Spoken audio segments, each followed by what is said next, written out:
Ngayon, magluluto tayo ng lunch namin. Ito yung paborito ng anak ko. At yan, kaya tawag ito sa Bisaya, bami. Bami ang tawag niyan.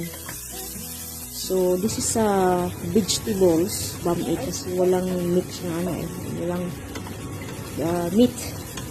Hindi nila akong meat dito, but only spices. Yung ang mga mixture ko. Kasi gusto nila ng ganyan eh. With or without meat, gusto talaga nila ng ganyan. Ito, bami. Iwan ko, bami ibang tawag sa inyo. Bami ito. Hindi naman ako, hindi ko talaga passion ang cooking. But, syempre, nanay tayo. Kailangan natin gawin para sa pamilya natin. So, ito ngayon, nagluluto ako ng bami. So, ayan. Diba? Carrots. Alam niyo na, maraming spices.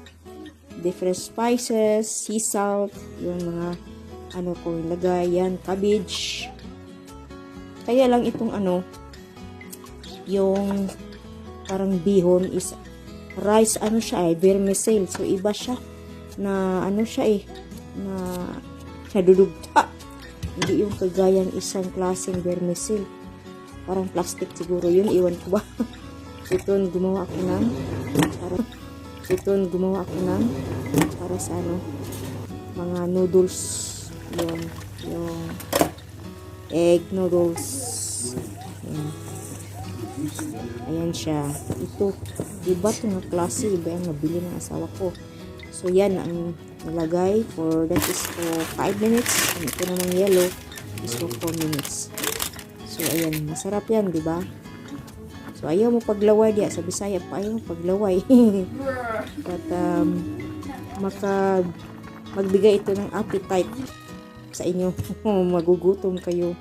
Kasi vegetables yan, para walang karne. Walang karne.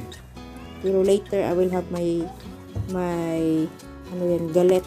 Another galet para i-pair ko niya. Yan galet. So, I will show in the other video for how I make this other galet.